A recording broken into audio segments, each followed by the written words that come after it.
Hey everybody, this is Camology, the Cambridge podcast, and today on this episode we are speaking to Hafsa and David. Hafsa and David, would you like to tell everybody at home what you do, guys? Hello, we are Hafsa and David from Hafsa Gaher Adventures. So we run a travel and holiday company. Okay. We're based in Ely, Cambridgeshire. We sell bespoke holiday to worldwide and specialize to adventures around Africa, in and around Africa. Okay, so why specifically Africa? Tell us about why you've chosen that sort of.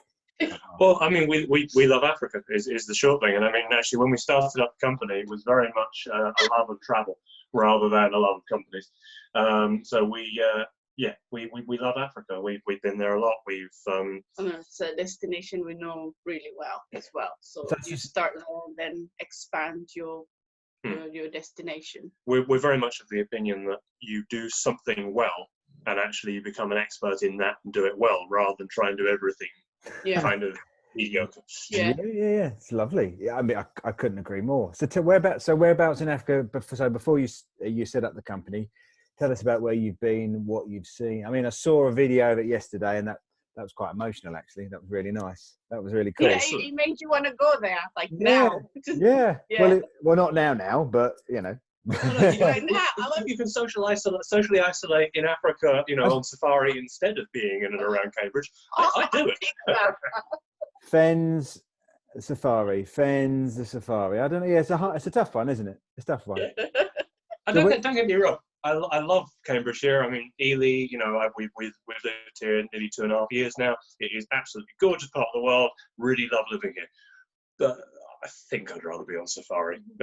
I'd think so. Yeah. Yeah. So whereabouts have you? So in Africa, where have you been, guys? What adventures have you been on? Well, I am from East Africa, Tanzania originally. Okay. Yeah. And before we set this company, I still have my other company was to sell products and arts accessories that from all over Africa. So I used to go, the Kenya, the West Africa, and all that. And everywhere. Go back a couple of steps. So the products you used to sell from Africa, or you were selling. So you used to go over to meet the people actually making these sort of bespoke items. Most of the countries, yes.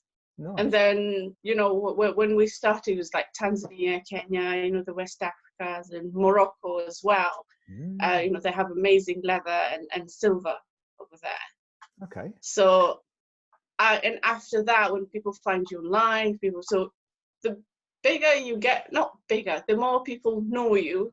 So they introduce you to other country, another supplier, you try them. So I didn't have to go all of these places. So the point of mentioning this, with that business, we used to hold pop-up shops. Okay. So the biggest one was one we held in Greenwich, London. So everyone who used to come to us just like, can you take us to these places? So that idea. The advantage of Hafsa going there in order to try and source these things, but also get to know these people, is you get to know the people's stories. And so when she was selling these, be it the accessories, arts, whatever it was she was selling, she was able to sell it with the story of who made it, with that sort of background. And the place. And so you get more of a feeling that when you buy something, you're not just buying a thing, you're buying the whole story behind it as well. So that's when people started saying, that sounds great, I want to go there. And we thought, we should actually do that. One of the many trips, because my mom's still in Tanzania, so I try to go there at least once a year. Last year I got lucky and went twice, and that's when I was absent from BNI for nearly 8 weeks. Do you remember? Yeah. So it was sort of family/work kind of thing, and leave David to get on with things. I didn't get to go on that trip. No, you got the short straw, didn't you? Yeah, going back a few years, and that's how I started this. So building relationship with the suppliers of country I know, I speak the language, and setting up actually ground tours to see how it's done when you send your clients there. Okay, because that's quite invaluable. Because I've been on many moons ago, I've been on, not to safari, but you've gone to trips and you've gone on organised trips. Yeah. And you kind of get the I get the feeling it was pretty obvious the trips that somebody was selling to you, they knew nothing about, and it was just, yep, that's off the shelf. We'll take that. We'll sell that, and you were just sort of pushed onto a coach. You were sent. You're sent on holiday rather than actually choosing to go. I think that actually that I went when I was young. When I was when I was a young man, I went on holidays, and I'd get to the last day of my holiday, and I'd be talking to somebody over breakfast or whatever, and they'd say, "Oh, did you do that amazing thing down the road?" And I'd be like, "Oh no, I missed that," because I didn't talk to anybody who knew the destination. So when we're talking to our clients, the first question that we ask them isn't, "Where do you want to go?" Obviously, we want to get to that point, but the first question is, "What do you want to experience?" So, you know, if they say, "I want to go and see wildlife, safari, or whatever it is," you can actually work out the specific safari experience. Maybe they don't really know what they want yet. Yeah. We've had a lot of clients who have come to us and said, "I absolutely want to go to South Africa," and actually, they don't. They just know of South Africa. They know that it's far away. Destination. But when you drill down into actually what they want, you know, the individual experience of them, when you say, actually, you know what, I think Botswana would be a better thing for you. You show them, then they come back and go, "Wow, you were so right." And you invest in their holiday, and you get them to invest in it as well, rather than just it being one of those, you've gone on holiday, come back, and that's it. Yeah. Nice. Yeah, definitely. So yeah, that's how we went on about, because some people who do what we do at the moment, they actually did tourism degrees, they went to these places, and it's just a long time to do that, and there's nothing wrong with them doing those things. They've never been to their destination, they studied it. So we just did actually doing it through the groundwork, and then actually seeing these places and coming back, setting up all the other side, the side of business, the legal stuff, you know, company. Yeah, I mean, it's interesting you mentioned about sort of people doing tourism degrees. I mean, it's great, but when it comes down to it, it's the local knowledge. I mean, you can have all the pieces, or you can have all the pieces of paper you want, but it's there's absolutely a place for tourism degrees. I mean, don't get me wrong. There's you get a hell of a lot of background on the mechanical runnings of a company. That's great. Yeah. And you learn about the facts and figures, and the market share and all that stuff. So you get that, and that's brilliant. And I mean, we both looked into sort of shorter tourism courses in order to supplement our knowledge. But it needs to be underpinned by that sort of hands-on experience. Yeah. Because otherwise you'll end up comparing yourself to all of those, money-driven, those sort of deal-chasing companies, there's no way we can financially undercut some of those big companies. So the internet. Exactly. We can't beat the internet. The internet, yeah, that little thing that's making everybody's life, every business person's life, a little bit more complicated with every. You know what, Dan? I don't think it's ever going to catch on, so don't worry about it. No, if it's a passing fad, isn't it? It's a passing fad. Yeah. So you say, I guess, yes, you may not have the tourism degrees, but I guess since you set up what you've learned about business, what you're learning about business right now, I guess is going to hold you in good stead. Because one of the reasons why I wanted to get you on today is because I've been, I will use the word humbled by you two guys, because I think, let's just say no, don't look so surprised, David, but you've been I don't take compliments well. Well, it didn't show, don't worry, nobody noticed. That obviously your sector's been how can I put it, demolished by what's going on at the moment, and you've been very proactive, and perhaps you could have put your head in the sand and wished it was all going to go away, but I've been watching you guys from afar, and you've been as proactive and as positive and as genuinely helpful and as charitable as I've seen lots of people. So, thank you. Yeah. So so that's easy for me to say, but from your experience since in the last 6 weeks, how has it been? Well, I mean, I'm gonna sing Hafsa's praises here, more so than my own, in that Hafsa is a member of quite a few different groups, including BNI, but various groups on Facebook and things like that, and actually offered a lot of her time to offer free advice.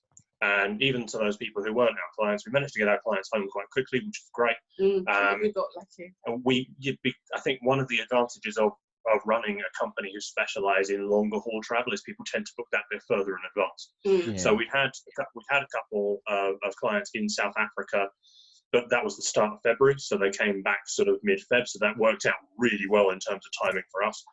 And then from there were a couple of clients who were abroad, but we managed to get them back. And then after that, it was really Hafsa sort of utilising that network to provide guidance, to provide help for those people who did come to us they came to us originally and said, could we, talk to you about a holiday, took that information and then went and booked online. But obviously online, the internet wasn't helping them because they didn't have anybody to call. So obviously they came back to us and said, look, can you help us get home? Can you help us do this? And obviously we were able to do that. Can you make that point again, Dave? Because I think a lot of people realise or don't realise that, you could save a little bit of money on the internet, but the internet isn't a person, is it? And they won't help you. And it is. And I think exactly. I think exactly. I think that this crisis, especially for those people who have been travelling, really has highlighted the value of agents and tour operators and all those people who work in travel who are actually going to say, you know what, I'm on the end of the phone. I mean, Hafsa made a point in her presentation yesterday, but our 24-hour emergency line has never been so busy as it was during. It like that. And it's just people calling it. It's like, but it's 3 a.m. Why didn't you do this last night? Yes. Because actually, you know what, we're nice and comfortable at home. We're not out there, and you've got to feel for those people who are. There are people who are still the other side of the world, and they're struggling to get flights back. You see it on the news all the time. Because this thing, I heard it the other couple of weeks ago where, it was over 100,000 people needed to be repatriated back to the country. And you kind of do the maths and you think 130,000 divided by 10, by a 737, and that's got 200 seats on it. And you think, God, it's such a, it's such an effort. And I think a lot of people gambled.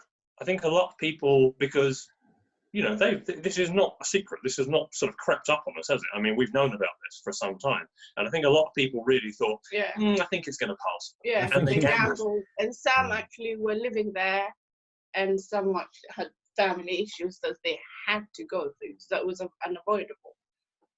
So we had people commenting, because obviously within the travel industry, we were getting all of our updates centrally. So we were able to then sort of provide that advice to clients or potential clients. But we were getting questions on Facebook like, I particularly need to go and see family in wherever it is. Can I still get a flight? And it's sort of, no, stay home. But sometimes that sort of convenience and stuff gets outweighed by need. So, if you have to go, somebody is particularly sick or whatever it is, if you've got family needs, then you can ask those questions. Oh, yeah. And we really felt for those people. I had one actually. What week is this? What week is it? Last week. I'm so sorry. That's all right. Everything's become one big day. So, last week, a lady lost her son actually in Africa, but she can't go. She can just go here, and then when she goes, I think she'll miss the funeral because she'll be put in quarantine for 14 days. And where is so it? You've got to have that conversation with somebody and basically say to them, look, I'm really sorry to tell you this, but the government, the border is closed. If you do go there and you land there, you will not be able to go to your son's funeral. Yeah. And it's sort of, it's heart-wrenching, but you've got to just do it as sensitively as you can. You've got to appreciate that these are people. So are there flights, I mean, correct me if I'm wrong, but there is still flights kind of leaving Heathrow. It's not all flights are grounded, is that correct? Yeah. So where are they flying to? I mean, I'm just, because I saw it, I was talking to somebody the other day, and I was thinking, well, where are they actually flying to? So UK, we've not closed, and it's not completely locked down. It's essential travel. So for something like this lady, she would have been able to live here because that's essential, and she would have need to pay a lot because if you don't even want to look at ticket prices at the moment. But if she goes there, the country where she's headed, the borders are closed. So yeah, she could have flown out of Heathrow and she could have landed abroad, but she'd have got there and they'd have basically either turned her away, or in this particular case, they'd have said, okay, you can come in. It's a 14-day quarantine. It's a 14-day quarantine, so you're going to stay somewhere and make sure that you're not measured for 14 days, at which point she missed the funeral and would have had to come home anyway. Yeah. At which point she probably had another quarantine. Is there flights coming into England though? Is there? Yeah, as I say, essential travel. And equally, obviously, those people who are trying to be repatriated as well, obviously, those are coming in. But it's, I think right at the start of this, they set up a big centre in Milton Keynes, didn't they, as a quarantine area for some people. The first time, yeah. So it's being in Milton. If being in Milton Keynes wasn't bad enough, I mean, being in quarantine and Milton Keynes, that is a. This one used to live in Milton Keynes. I lived there for a bit, yeah. Well, I'm sorry, but it's not as nice as Cambridge. She's gone up in the world now. She's yeah, you living in have. Ely. Yeah, well, too right. The place of quarantine and roundabouts. Horrible. Anyway, I'll stop criticising Milton Keynes, but it's not the Milton Keynes podcast, so I can say what I want. No. Well, no, but it's fine because we're doing sort of local rivalries, so it's fine. We'll just big up Cambridge. It's great. Yeah, we'll be patting them on the back. We'll see. Look, they don't have that in Milton Keynes, do they? They don't. They don't. Or if they do, it's hidden behind a roundabout. Yeah, or Gonna cut concrete cans. Yes. Or an Amazon warehouse distribution centre. God, yes. Yeah. Which they painted blue, so I assume so planes will crash into it thinking it's the sky. I'm not really quite sure why they did that. But anyway, that's again. We digress. This could be the guy. Where's it going? I was going to say, what's happening? Where's it going? It goes wherever it wants to go. It's so kind. So you've got perhaps lost in that conversation. You were giving advice to your customers, but to other people as well that hadn't booked with you. So that is. I mean, that's good. I confess it wasn't my proudest moment where I was that little bit more vindictive going, you didn't book with us. But Hafsa was very, but Hafsa was very charitable and said, no, we can help these people. And I thought, you know what? You're right. Okay, fine, we'll help them. But there was a little bit of a part of you that wanted, just for a second, You see that. Told you so. You wouldn't listen to us. Send. Yeah. So no. Yeah.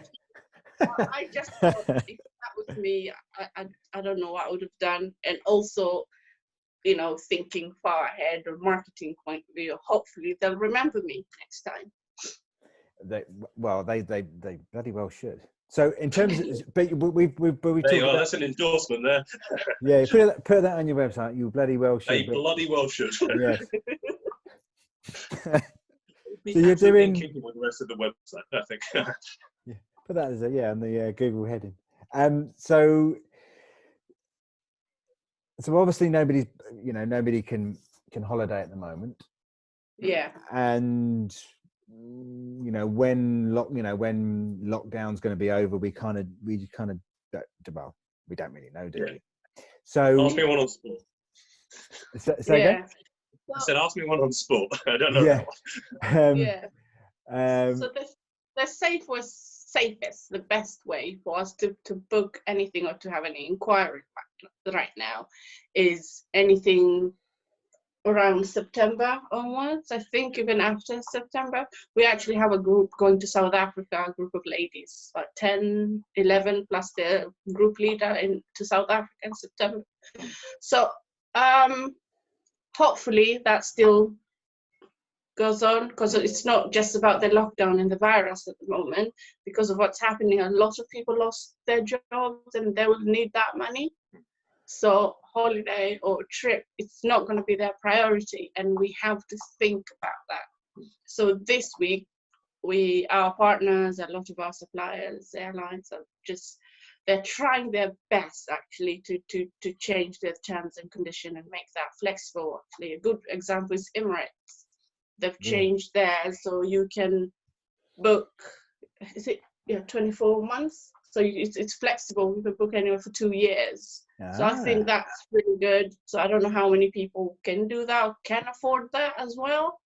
So just everything is changing. So we just have to. Because I know it's the other. I know it's the other end of the market, but even Ryanair of all. I know it's a dirty word in this place, but even Ryanair are being flexible with in their conditions, aren't they?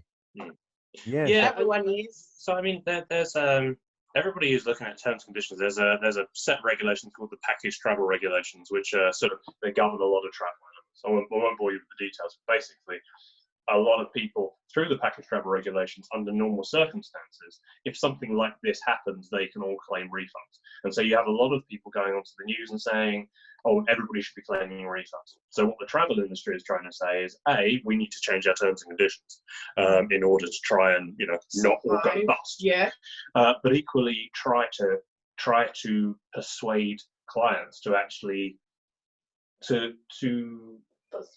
postpone travel and defer their trips, because you know what? Yeah, we don't know when this is going to end, but it is going to end at some point. The lockdowns aren't going to last forever, and we're all going to want to travel at the end of it. So what the travel industry as a whole is trying to do is persuade people to defer those trips. And I think that actually having those changes in terms and conditions from people. Heard all this yesterday. Yes, I know. But his listeners haven't heard this. Say again, Hafsa. Sorry, you were. So you've heard all this yesterday on my presentation, but your listeners haven't. Yeah. No, that's it. I mean, I obviously, it's all about the listeners, Hafsa. Come on, tell the listeners. Come on.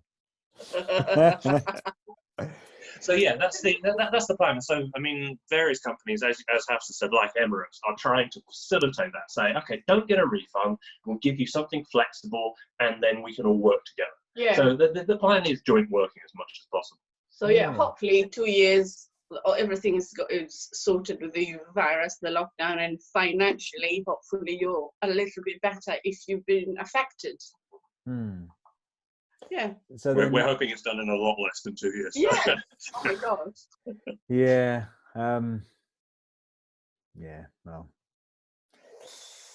Well, we don't. Yeah, we don't. Well, I guess we don't know, but I guess specifically for you guys is, how the African regions are dealing with it, and we don't hear about how. It's perhaps not on my radar, but how Africa and the African countries are dealing with the outbreak, or whether they have an outbreak, or is it? How is it? They have cases. It's not as obviously nowhere is affected like Europe at the moment in the world. Yeah. And it's such a big continent. So I know everyone else when they say Africa is one thing, but there's from Morocco all the way to South Africa, Egypt. Every country is handling this differently, and they all had cases at a different time. Isn't it? So the first one was, what was it when we were there? Was it Egypt or Morocco? Egypt, I think. Yeah, there wasn't one in Morocco when we went there. Just when we came back, another city had But I think the thing to say about Africa generally and the various countries' responses has been quite proactive. So, for example, to take Uganda as an example, they had stopped all sort of large gatherings, wedding ceremonies, that sort of thing, before they even had a case. They were basically trying to learn from the lessons of other countries, because actually, when it comes down to it, there are certain countries in Africa who don't have the infrastructure, NHS type infrastructure that we have in the UK, and so they're panic buying. There wasn't so much panic buying, but there were a lot of countries who basically tried to make up for that with a very proactive approach, and that's actually put them in pretty good steps. So they have got some cases, but not so many. The spread hasn't been so high. Yeah. So it's, a lot of them are dealing with it quite well. There are other countries where there are more cases. So obviously South Africa is that bit more sort of integrated into the rest of the world than some of the other countries, and so with that more international travel and more local travel, you get more spread. Even in those countries, let's say we were talking earlier about Tanzania, they're busiest airport is Kilimanjaro International Airport. So they'd have more there in that area than anywhere else in the country. Yeah. And at the same time, they'd know how to control it then. And that's how put people quarantine and how to, check temperature, etc. So yeah, they've actually done so well. Wow, that gets. I mean, again, I've never seen any of that sort of that information in the news. Actually, you kind of. It appears to me it's all focused around. Absolutely. Europe and obviously, anything to do with the current American president gets news headlines as well. So. Which is exactly what I was. Anyway, if I carry on talking about him, I'm going to swear. That's another podcast, I think. Next session. Next session, yeah. Yeah. Well, yeah. Well, it sounds like Tanzania and Uganda are dealing it better than America, so they're being proactive and really, they're not just sticking their head in the sand and then blaming the WHO. Yeah. Deflecting. I mean, actually, it's an interesting point you raise about not hearing about it, because we don't tend to hear about Africa so much. And obviously, with the partners that we have there on the ground, we're actually organising a series of little podcasts like this, actually, with some of our partners. We're doing our first one this afternoon with one of our partners over in Morocco, and the plan is to try and get there, to get a feel for what's happening over there, but equally get a feel for that sort of, try and bring humanity back into it a little bit as well. So you get those personal stories about how local communities are looking after each other, because you hear about that in the UK. You hear about, all these people who are organising, Clap for Heroes and things like that. The Captain Tom. And Captain Tom, which we've been seeing on BBC News, where he's been raising, this 99-year-old guy's been raising millions. 13 now? 13 million pounds. No, 16. Wow. So, I mean, he's raising some serious money for the NHS and raising that awareness as well. And the way that people are coming together. And I think that now that we've the news has kind of got over that sort of the shock of statistics, we're starting to get those personal stories. And we really want to bring that in from Africa, because all that way away, people can seem like a bit of a statistic sometimes. Yeah, absolutely. Well, yeah. Perfect example in South Africa, they've got a group called Cape Town Together. And we want to have a chat with them about what they're doing and the various initiatives that they're doing to try and, really help the people of Cape Town. So the plan is to start that this afternoon and then sort of work our way around Africa and see how that goes. Yeah. So how many of these podcasts have you got lined up with your partners? About half a dozen at the moment. Yeah. Okay. But the plan is to try and do some and then show other people, see how well they've gone, and try and get more done from there. But the first one's today, and then we're going to try and do maybe a couple of weeks. Nice. The reason why I ask is after we wrap this up, can you send me all the details of all these podcasts you're going to do? Yeah, we put on our Facebook, was it yesterday or Wednesday? Yeah, I'll send you a link. Awesome. So do you want to? So now, can you tell us where? So you'll send the links, and I'll put all that stuff in the sort of the bio to this. Sure. Oh, thank you. Oh, yeah, that's the yeah. I want to put the contact. I want people to contact you and speak to you. So that's the, so you're doing these podcasts, and they can get you also at Instagram as well.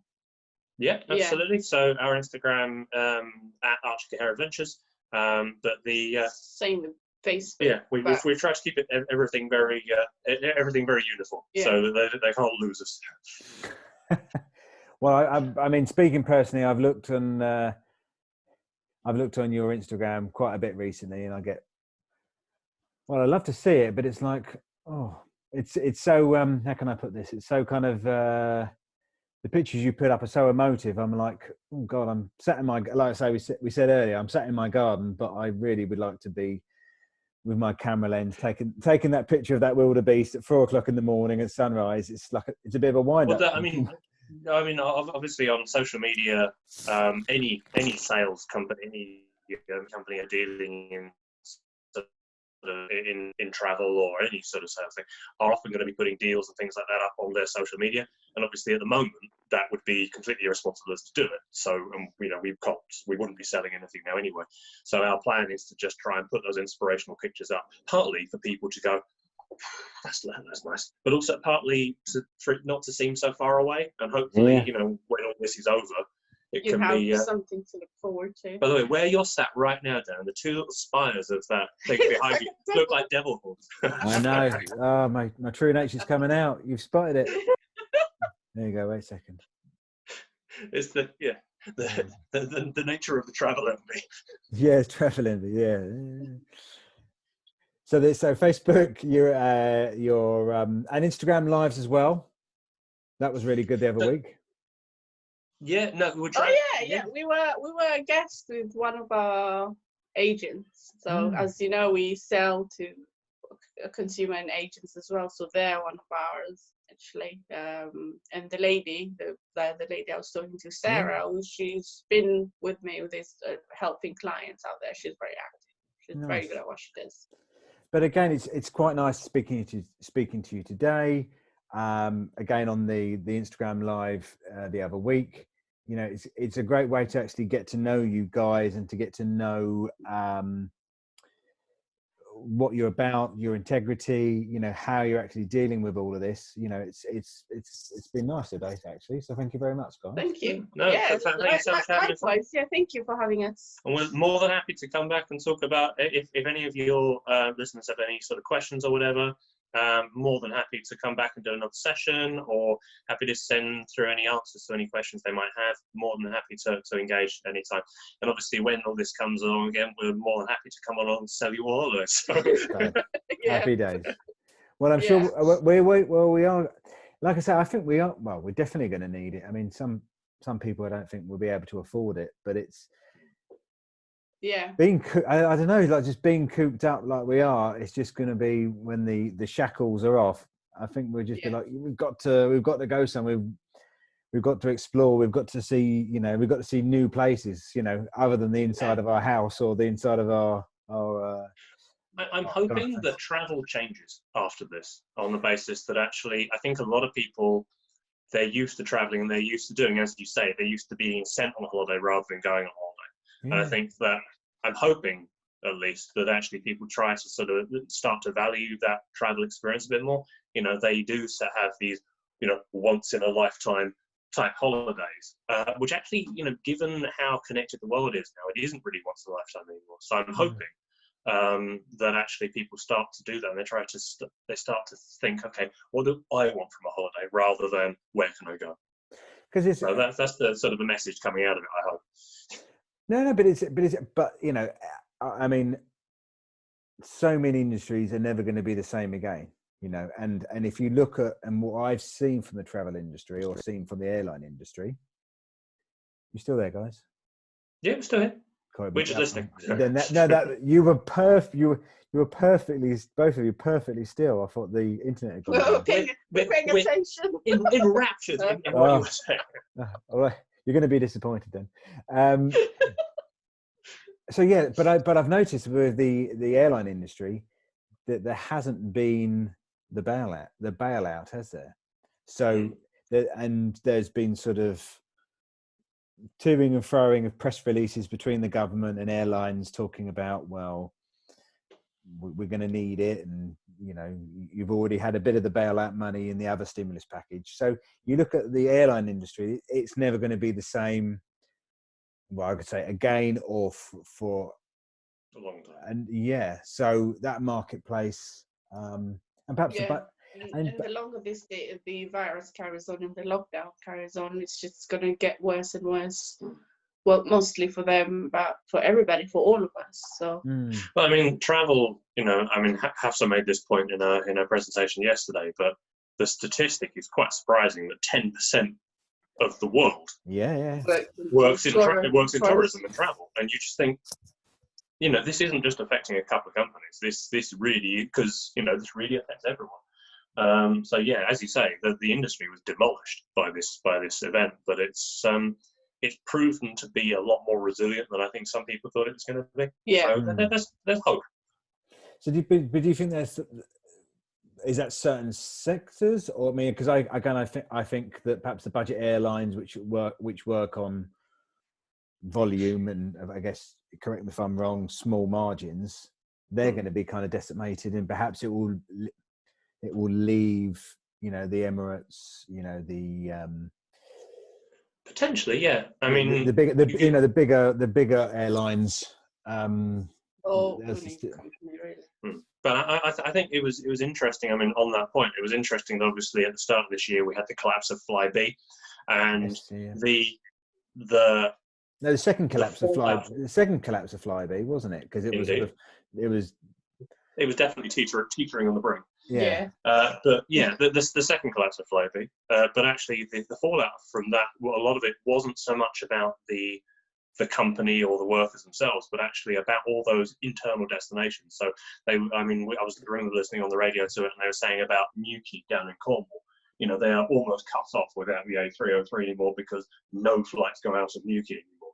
And you just think that actually a lot of those smaller budget airlines, once we can move in and around, when they start doing like a phased return to sort of finishing the lockdown, a lot of it's probably going to be national first. So those things can get up and running, and hopefully they can kickstart those smaller companies before you start doing those large, you know, government-funded, you know, international conglomerates. Yeah. But when we mentioned tourism, it wasn't just flights. It's just how far on how many industries, how many people and families does it affect? That's exactly what I thought. Because because I'd heard that statistic before about the 10%, and then when you said it yesterday, I was like, yeah, that's 10% plus their families, plus they're 10% of those breadwinners, and so the tour guide, the person that takes you around any town you go to Budapest, there's a person that walks you in that's part of it. There's hotels, there's a market guy who takes the food to out. It's just a lot of things that are connected to tourism. Restaurants have all gone down, and they've all had to close and furlough their staff. And I mean, we're not just talking internationally. Obviously, we focus on Africa, but this is around the world. It is. But similarly, and all of those people who are then earning money in their hotels, tour operators, are then spending that money on other stuff. So that stuff doesn't link in it as well. The entire global economy is built on tourism. And I guess, as you're saying that, I kind of don't think I think of Cambridge as my home, but that is a massive tourist destination for lots of people, but lots of people from Asia as well. I mean, if you think about it, it's absolutely, definitely. So it's at the moment. I mean, some of the sort of inspirational videos that we've seen from places like Australia and New Zealand have been really sort of on the money, where they've said, you know what, this is a time to just let everything to recover. We will be back. We'll still be here. It's going to be okay. And I think it is important to keep that hope and to keep that sort of inspiration of looking forwards, because actually this is going to be over at some point, and we just need to all be there when it is. Yeah. And but it's funny. Yeah, it's hilarious, isn't it, Ashley? Yeah, it's brilliant. No, but I mean, we're all the phrase. I hope the phrase doesn't lose its power, but we are all in this together, because if you think, all our industry, unless you make PPE and face masks, and supermarket or toilet roll. Sorry, toilet roll. Yeah, toilet roll. So toilet roll, face masks, hand gel. Our industries are basically put on hold. So yeah, we are all in this together, because we are all in the same boat. Very true. So but again, there's like, I mean, what you were saying earlier about the travel industry, again, it's hopefully it brings more people. It becomes more of a collaborative process where people perhaps out of necessity realize they have to collaborate, and the marketplace becomes a bit more collaborative rather than them and us, and these are our terms and conditions and stuff for you, and this is it. I think that it's going that way anyway. I mean, so one of the things that we focus on is halal travel. So we have a lot of Muslim travelers, and they want to go to places which aren't necessarily traditional. Your sort of your Middle East, your sort of Far East destinations, and obviously we promote for as much as we can. So we actually found that a lot of our destinations are catering for that, and so that collaborative process of inclusive feedback travel and inclusive travel, but getting that feedback of actually we'd really like to see this, and then sort of amending a business model in order to accommodate that. That's already happening. So I think that this process is I'm hoping is going to speed that up a bit. But so I don't think it's going to be like a great U-turn in travel. But I think that what it will do is it will speed up that process. Nice. Well, that's one of many silver linings of this process or this crisis that will unfold. That'll unfold in all industries, really. So, nice one, guys. Thank you very much. Thanks for your time. Thank you. No, thank you so much, and really enjoyed it. See you later, guys. Nice one. Bye. Take care. Bye. Thank you.